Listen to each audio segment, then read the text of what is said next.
ലൈഫിലെ ഒരു പോയിന്റ് കഴിയുമ്പോൾ നമ്മൾ മെൻ്ററാണെന്ന് വിചാരിച്ച ആളുകൾക്കൊക്കെ വയസ്സാവുക, അവർ കാണാൻ പറ്റാത്തൊരു സ്ഥലത്തേക്ക് പോവുക, അത് ഓവർകം ചെയ്യൽ ഭയങ്കര പണിയല്ലേ? എൻ്റെ അച്ഛനും അമ്മയും അശ്വതിയൊക്കെയാണ് അങ്ങനെ ജീവിതത്തിലുള്ളത്.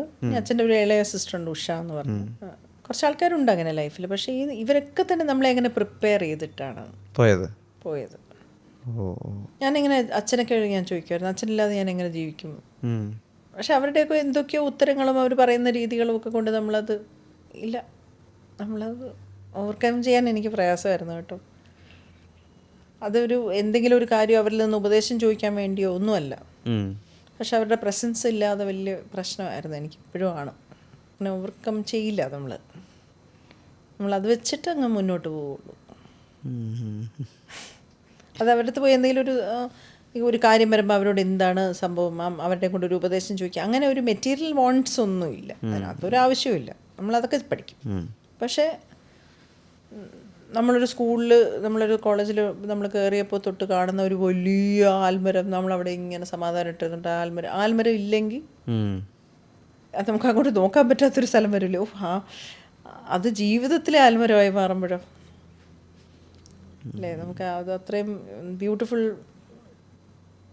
ഹ്യൂമൻ ബീയിങ്സ് നമ്മുടെ ജീവിതത്തിൽ നിന്ന് പോകുമ്പോൾ വലിയ ശൂന്യതയാണ്. അതൊന്നും മാറാനൊന്നും പോകുന്നില്ല, നമ്മളങ്ങനെ ജീവിക്കുക എന്നുള്ളത്.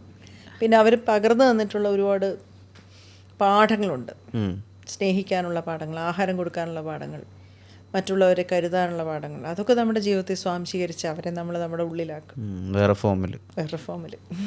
പടത്തെ പറ്റി സംസാരിക്കാൻ ചേച്ചി, 2 പടം, മുറയും വീരതിരസൂരി, അത് ഞാൻ ഇന്നലെ ഇതിന് വേണ്ടിയിട്ട് ഒന്നുകൂടി കണ്ടു. അപ്പം എനിക്ക് ഭയങ്കര സില്ലിയായിട്ടൊരു ഡീറ്റെയിൽ ആയിട്ടാണ് തോന്നിയെങ്കിൽ പോലും അത് ചോദിക്കണം തോന്നി. 2ലും ചേച്ചിയുടെ വായു ഉപയോഗിച്ചൊരു പ്രത്യേക പരിപാടി ചെയ്തിട്ടുണ്ട്. മുറയിൽ കുറച്ച് ഫിൽഡാണ്, ഇങ്ങനെ കുറച്ചുള്ളിലേക്ക് കയറിയിട്ട് എന്തോ ഉള്ളിലുള്ള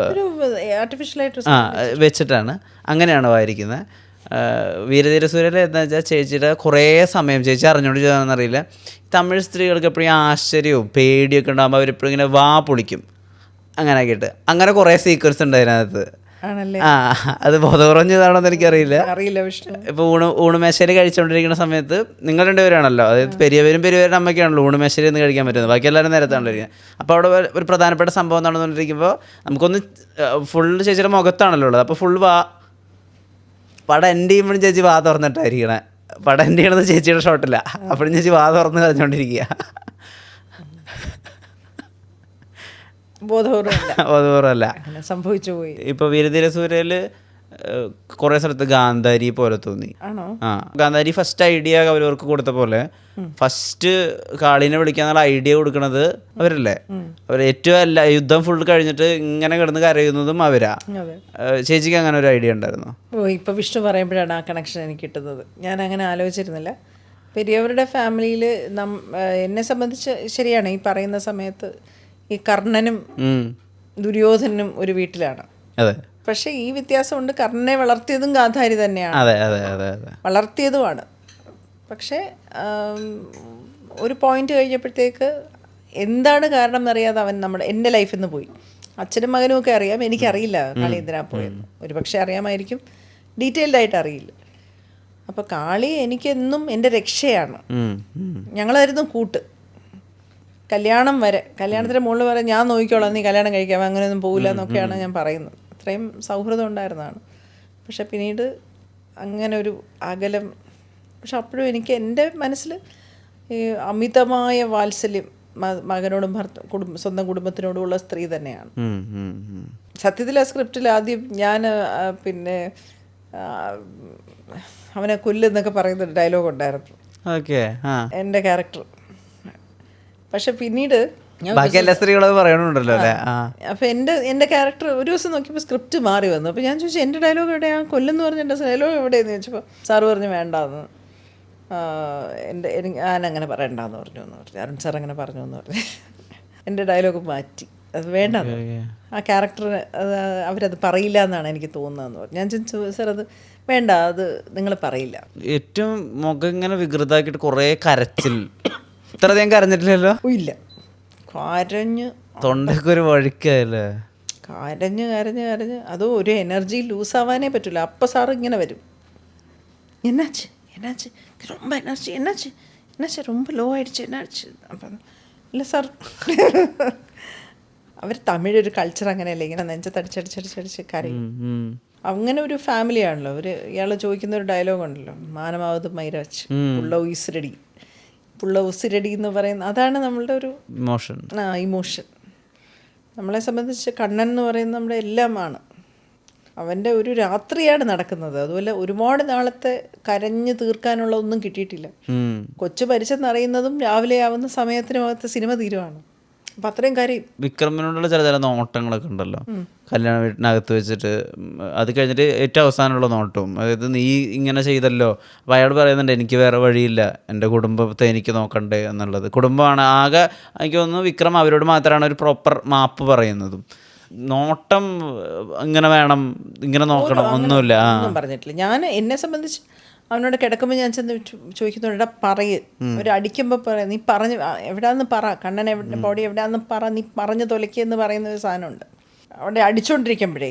കാരണം അവനെ നോന്നതും എനിക്ക് പ്രശ്നമാണ്, അവനെ അടിക്കുന്നതും എനിക്ക് പ്രശ്നം. അതാണ് ഞാൻ പറയുന്നത്, എന്നമോ സൊല്ലുറാങ്ക, നിർത്ത്, അവനെ അടിക്കല്ലേ ആണ്. നമ്മൾ വളർത്തിയ കുട്ടിയും കൂടെയാണല്ലോ. ചെറിയ പ്രായത്തിൽ ഒരു കിഴിഞ്ഞ നിക്കറും ഇട്ട് വന്നപ്പോൾ മുതൽ ഞാൻ വളർത്തിയതാണ് കണ്ണനെയും കാളിയെ. അപ്പോൾ അവൻ എന്തോ പറയുന്നുണ്ട് എന്നാണ് ഞാൻ.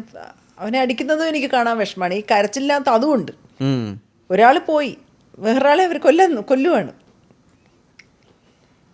ഒരു ടൈറ്റ് സാധനമായിരുന്നത്. എങ്ങനെ വർക്കായെന്ന് അറിയില്ല.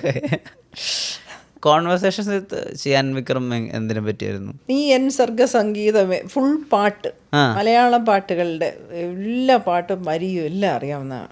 ഒരുപാട് സംസാരിക്കും.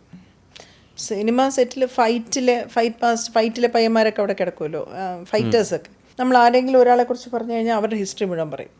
ഇയാളുടെ അച്ഛൻ ഇന്നാരായിരുന്നു, ഇവിടെ ഇയാൾ ആദ്യമായിട്ട് ഇന്ന സിനിമയിലാണ് ഫൈറ്റ് ചെയ്യാൻ വന്നത്, അവിടെ വെച്ച് ഇയാൾക്ക് ഇന്ന ആക്സിഡൻറ്റ് പറ്റി, അത് കഴിഞ്ഞതായി ഇവരുണ്ട്, അവരും ഫൈറ്റേഴ്സ് തന്നെയാണ്. പിന്നെ അപ്പുറത്തെ പയ്യൻ അയാൾ ഇന്ന ഫൈറ്ററാണ്. സകലരെ അറിയാം.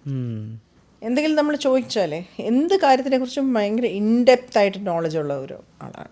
ഇപ്പം ഞാൻ പറയും, പൃഥ്വിരാജ് സാറിൻ്റെ കൂടെ അഭിനയിച്ചാലേ, നടൻ പൃഥ്വിരാജിൻ്റെ കൂടെ അഭിനയിച്ച സിനിമ അഭിനയിച്ചുകൊണ്ടിരിക്കും, ക്യാമറ ആംഗിൾ ലൈറ്റ് എല്ലാം പുള്ളി 360 ഡിഗ്രിയിൽ ഇങ്ങനെ കറങ്ങിക്കൊണ്ടിരിക്കും. ചിയാൻ സാർ അതിൻ്റെ ഒരു അപ്ഗ്രേഡഡ് വേർഷനാണ്. പുള്ളി ഇതേപോലെ മുഴുവൻ 360 ഡിഗ്രിന്ന് പുള്ളിയെ വിളിക്കാം. കാരണം എല്ലാ കാര്യവും ആ ഷോട്ട് എടുക്കുമ്പോൾ പുള്ളിക്കറിയാം. പുറകിൽ നിന്ന് ഒരു സപ്പോർട്ടിങ് ആക്ടറോ ഒരു ജൂനിയർ ആർട്ടിസ്റ്റോ തെറ്റിച്ചാൽ സാറ് പെട്ടെന്ന് ഇതാവും. എന്നാച്ച് അവിടെ എന്നാ അങ്ങനെ ആക്കും. ഇതെന്തോ തരം സാറ്റലൈറ്റ് ഘടിപ്പിച്ച ജന്മങ്ങളാണെന്ന് നമുക്ക് തോന്നും. രാജു അങ്ങനെയാണ്. ലൈറ്റ് ഓഫായ പുള്ളി കട്ട് ചെയ്തിട്ട് പറയാം ലൈറ്റ് ഓഫായി, അത് പോയി അങ്ങനെ എല്ലാം അറിയാമായിരിക്കും. നമ്മളൊക്കെയാണ് ഒന്നും അറിയില്ല, ഞാനൊന്നും അറിയില്ല. ആ ക്യാരക്ടർ ആ ഷോട്ട് കട്ട് ചെയ്ത് കഴിഞ്ഞ് എന്തെങ്കിലും കുഴപ്പമായി എന്ത് പറ്റിയെന്ന് ചോദിക്കാം എന്നല്ലാതെ വേറെ ഒരു കോൺസെൻട്രേഷനും എനിക്കൊന്നും പോകില്ല. പക്ഷെ ഇവർ രണ്ടുപേരും ഞാൻ അങ്ങനെ അത്ഭുതത്തോടെ കാണുന്ന രണ്ട് മനുഷ്യർ. സകല കാര്യത്തെക്കുറിച്ചും അറിയാമായിരിക്കും. പിന്നെ മലയാളം പാട്ടുകൾ, പഴയ പാട്ടുകൾ നന്നായി പാടുകയും ചെയ്യും, നന്നായിട്ട് അതിനെക്കുറിച്ചൊക്കെ സംസാരിക്കും. പഴയകാല പാട്ടുകളെക്കുറിച്ചൊക്കെ പ്രൊമോഷൻ വന്നപ്പോഴൊക്കെ അദ്ദേഹം പാട്ട് പാടുന്നുണ്ടായിരുന്നു.